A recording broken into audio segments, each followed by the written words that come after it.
अब हम सिंह राशि की बात कर लेते हैं, जिस पर ये ग्रहण लगने जा रहा है। सिंह राशि में जिसमें ग्रहण लगने जा रहा है वहीं पर केतु विराजमान है और इसके साथ साथ सिंह राशि वालों की ढैया चल रही है।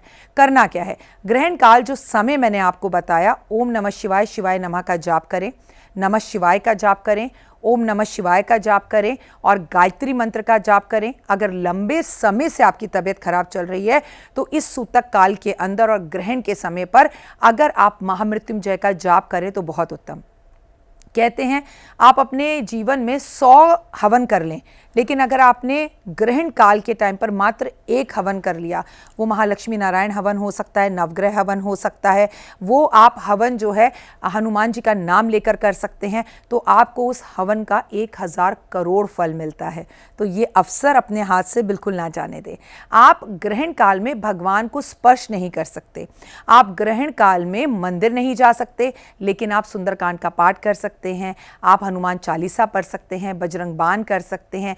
इस बीच आप देवी देवताओं की पूजा ना करें, मंदिर के पट बंद रखें, लेकिन ग्रहण शुरू होने से पहले ही आप अपनी व्यवस्था सब कर लें कि भाई मैं मानसिक जाप करूंगा, मैं पुस्तक हाथ में पकड़कर पूजा कर सकता हूं, तो बिल्कुल कर सकते हैं, लेकिन ग्रहण से पहले खाना खा लीजिए। अच्छा, अभी एक बात और याद रखिएगा, हम आपको डरा नहीं रहे, लेकिन हम आपको सही जानकारी दे रहे हैं।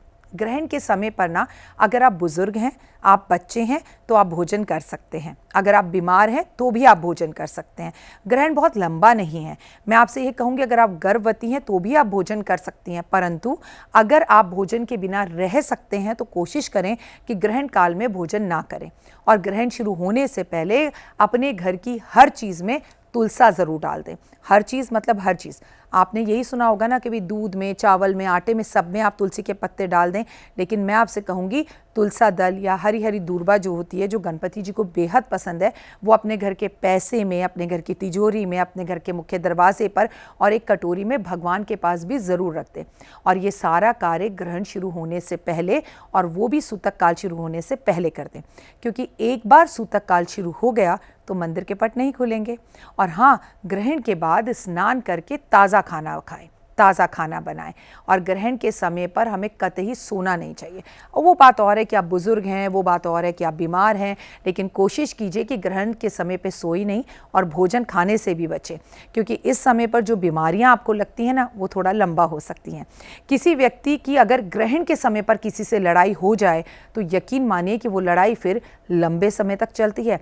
इसलिए ऐसे व्यक्ति जिससे आपकी बनती नहीं है, ग्रहण के समय पर उससे बात करने से बचें। जो भी नई प्लानिंग करनी है नए कामों की, वो ग्रहण के समय पर मत करें, ग्रहण के बाद करें या ग्रहण से पहले कर लें।